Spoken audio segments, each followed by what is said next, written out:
I have gotten myself all set up, ready to go here to load some of the 30-06. Now, this is going to be done all entirely with vintage stuff. The press that I'm using is from the Hollywood Gun Shop. It's their turret tool, they called it. If you've ever been poking around online and Googling images, you will see a picture of Andy Griffith sitting at a table, and he's loading using a press that's very similar to this that he purchased at the Hollywood Gun Shop. Back in the day, Hollywood, California was not filled with the likes of what you would see more modern times. Guys like Andy Griffith would go down there, they'd buy guns, leather, reloading equipment, go home, and they made ammo and everybody shot, right? Just for fun. So we have here the turret press. This is the Hollywood Gun Shop precision micrometer powder dispenser. The dies here, although these are very similar to exactly what Hollywood Gun Shop would have sold back in the day, these are actually made by C&H, and they are a chrome-plated one that was sort of all the rage back at that time, and they work beautifully, by the way. Chrome-plated dies are a good way to go. The scale that I'm using is an older Redding that is an oil dampened scale, and trying to find a vintage can of oil that's 50 or so years old to fill the reservoir. Um, Not a simple task, by the way. But what I have come up with here from Alexandria, this is a can of neat's foot oil. Now, it's more of a product that's used for leather. You can use it on your shoes. I'm going to do my shoes when I'm done with the video here. But it's thick enough to where it'll fill the reservoir. And basically, there's a little arm in there that's, as the balance beam swings, it's slowing it down. Today we use magnets to slow that down.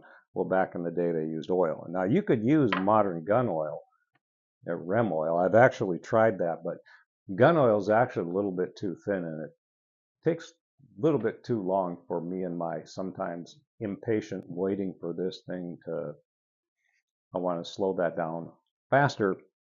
So I'm using a little bit thicker oil. I have my aluminum powder funnel that's probably as old as I am. The trickler that I have here is from O-House. You know, O-House made scales, and then other companies would brand it. So RCBS, Lyman, Redding, others had scales that was actually made by O-House, but then they would call it, you know, the 505, the 1010, whatever. The load block is a piece of walnut.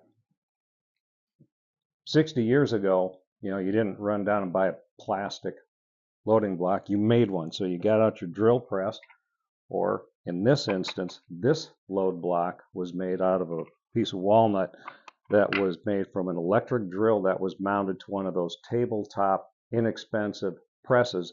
You put your drill into the holder and you'd strap it down, and then you can raise or lower it.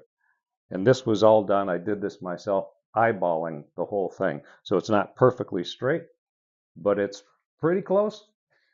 As close as my eyeballs would get it. But see, that's how it was done back in the day. If you wanted a bowl to put your bullets in, you know, yeah, you could buy a bowl. But if you have a lathe in your garage, you grab a block of wood and you turn a bowl on your lathe, and now you can kind of tweak it so you can grab them like this or whatever, you know, when you're done putting them away. That's the beauty of making stuff yourself. You just make it to exactly the way you want it.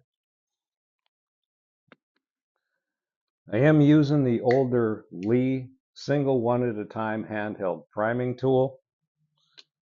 My primer tray that I'm holding my primers with is a much older vintage Dillon primer flip tray that's brass. Now the casings are already prepped, but I do always keep a deburring tool handy, because as I'm loading, I like to make sure that the primer pocket's got a little bit of a chamfer on it, and I do the inside and the outside of the case mouth just to make sure everything's going to be smooth as I go about the loading process.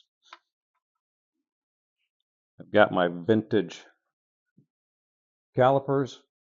Now, This is actually on the top reading the metric system. I don't know that we were doing a whole lot of metric stuff 50, 60 years ago, but this one, metric on top, and then American is on the bottom.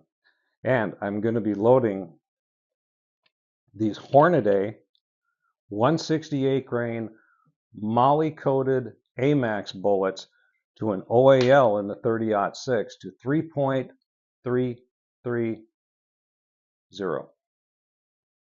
If you've seen other videos that I've done, you know I like 3 thousandths below flush. I like my casings trimmed to within 3 thousandths of each other. There has to be less than 3 thousandths in runout when I check my concentricity, preferably 0, but it doesn't always work out quite 0. Now the book that I'm using, that I'm pulling my data from, is the Hornaday 2nd edition, which is close to the period. I've got a 1st edition somewhere. Can't for the life of me find it this morning, but this is fine. Now the data in here, if you notice this, now you got numbers listed for the powders. They do not have the brand listed in front of it. That's because IMR was what was available. So in comparing the data and calibrating the scale against the modern scales, Accurate Arms 4064 powder that I'm using, because I've got a bunch of it still and I need to burn through it, is actually got a very similar burn rate to IMR 4064, but it's not the same thing. It's actually a little bit quicker. So when you start comparing load data, you're going to find that you will use, to get to the same velocity, somewhere around a grain and a half more than you would if you were using something a little bit slower burning.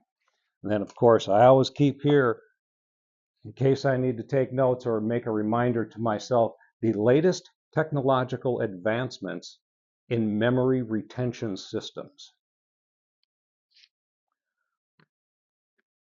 This is the process of getting ready to reload. It is going through your mental checklist, checking everything out to make sure everything you need to load what you're going to load is right here, right in front of you. The last thing you want to do is be running around when you're in mid-process trying to find this, trying to get that. What was I doing? Get yourself all set up, ready to go with everything that you're going to need. And then the loading process goes a whole lot smoother. And we'll do that next. Happy trails.